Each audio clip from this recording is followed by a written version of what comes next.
you know what I love you to do?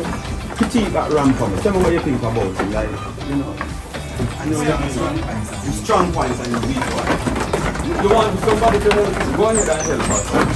Yeah, more than that.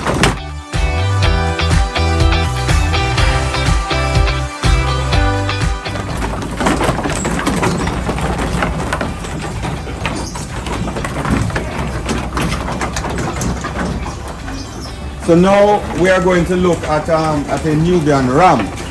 And these C.A.s.E students now, these ladies in agriculture, women in agriculture, is going to have a look at the ram and, you know, show some of the strong points of this ram and some of the weak points. And yes, go ahead for me. You're going to deal with the top line now. Go ahead. Yeah, not the top line. Oh, okay. First thing, the body conformation. Yes. Go ahead. Yes. I say he has a good stance. So that would be helping with the mounting of the female. So, also the body condition score for a Nubian, this would be an okay. It should be like a 3. Okay, what is this you are doing? What is this you are doing? Could you explain to us what you are doing? This is a method of checking the body condition. Okay, what are you looking for when you do that? The fat to the ratio or muscle of the bone. So you are feeling how much fat and how much muscle is on the area. Yeah. What about this pin bone now? The pin bone. What do you usually look for with this pin bone? Well, not per se how bony it is, but because this one is a Nubian, they're more like more bony bones. One of the things is that in the dairy breed, this pin bone tends to be more pronounced in the dairy breed than a meat type animal. And that's how you can know, that is one of the ways you can know a dairy animal. This pin bone is always protrude out like this in the dairy animal. So this is a Nubian, this is a purebred Nubian, and that is one of the things that is very pronounced in a dairy animal. Also, the head. You explain the head to us if you can. So the head big size. Sir, the head, sir, his head is really good because as a Nubian, he's supposed to have the Roman nose and it's set good and the long fingers. Right. So this romance here, yes, this is what it signifies a Nubian. Sir, and you see it inside here. Financial. Check the financial score. Yeah. Explain what you're showing us. No, I'm looking to see if it has worms. Worms. Yes, Okay, that's the financial score. Another thing Sir, about another thing we go with thing there. Another thing that we also look at is the teeth, and you have to check for overbite. What you see there. You have to check the teeth, and it is very, remember that the ram is half of your herd, and the ram has to make sure that he has all the best qualities. So the teeth, the alignment of the teeth. Mr. Brown, you explain as a student here the alignment and what you should look for on the bite, because this bite is very, very, very important on the animal. All right, the bite of the animal I can tell you how well he can graze out there in the pass and so forth. So normally this is a good bite. Some of the time you get some buck where you have like. What is a good bite, Mr. Brown? What is a good bite? Look, this is actually the bottom teeth right here, so it's basically set with the gum.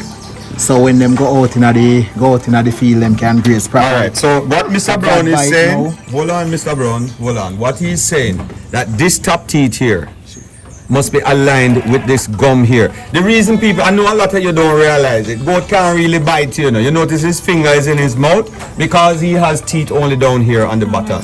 He doesn't have any teeth up here. So these teeth are used to tear the forage. They just grip it and rip the forage and tear it. And then what happens after they tear the forage?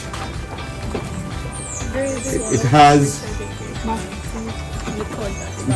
you have to talk up, speak up. So they have teeth in the back and they chew it up. Yes. So all of you know need to make sure you know these things, you know. Sir, you're talking about the grazing? No, what I'm talking about is the bite. When they tear this, what they do, they tear it, they swallow a big piece of stick and they just, what happens, I'm asking, what happens after they tear it? Alright. Alright, Mr. Brown, explain. This Hold on there. I just have to demonstrate something right here. This buck normally you use the teeth to check for age. Now, Okay. Normally when a goat kid just born, I say them born with eight baby teeth, right? So this buck here now, you can notice him changing teeth. The two center teeth right here would represent 1 year. So when him change the two first baby teeth in the center, him a year old. Normally them change like from about 10 to 17 months roughly. So you just use it as a guide. The second set of permanent teeth now would mean them a 2 year old, and then the third set 3, then 4. Normally when they reach over 4 year old now, it's kind of more difficult because you start check on wear and tear, and so it not gonna really tell you much when they reach like over 5 and 6 and so forth. So some of the time when you purchase an animal, you look young animal. Prefer over a year old to breed stock. And I will also criticize that with Mr. Brown. I think you should buy animals when they are like 3 months to 6 months old. 6 months preferable because at 3 months sometimes you don't see the fault of the animal. 1 year also is good, but sometimes what happens with a 1 year old animal is that, you know, sometimes you see the faults. So much faults can come up at a 1 year old animal, and sometimes people will sell you a cull animal. That's why you should not buy a mature animal unless you are an expert. Like you know this goat thing like the back of your hand, because you can buy bad animals. Well, that's why I buy a more mature animal, because a mature animal you would basically see the fault and then when the animal is 3 months. We are talking about an inexperienced person, as I said a while ago. No, that's why I say as an inexperienced farmer, you tend to go to a mature animal, because the mature animal can tend to show more faults than a little baby. Remember, I don't agree with you. Remember a 3 year old and 6 months old, 5 months old, and I go see the faults enough. Yeah, but you know what? If a farmer is going to sell some animals, he's going to sell the animals that is not good. But so, at 1 year old and 6 months, you don't know if it's good or not. Well, they have to even. Yeah. You are talking because you're an expert at selection. Alright, so let's look at another animal with a young teeth, a young female.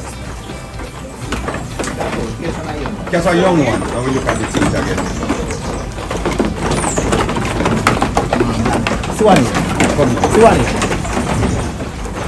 Alright. So here we have an animal. She's a young kid, under 1, looks under 1. Mr. Brown, explain the teeth now. Well, this is basically good bite and everything. You see one of the things, if you see the bite, when he said good bite, you notice the teeth are lying right with the gum. That's what makes it a good bite. And the alignment of the teeth, if you look at them, they look very nice. The way they spread out. And as you can see, this goat having her 8 baby teeth also. All the baby teeth are there. So right? this is a guy to share, so she's like under a year old. So this is an under a year old goat. The teeth is what you use to judge the age of the animal.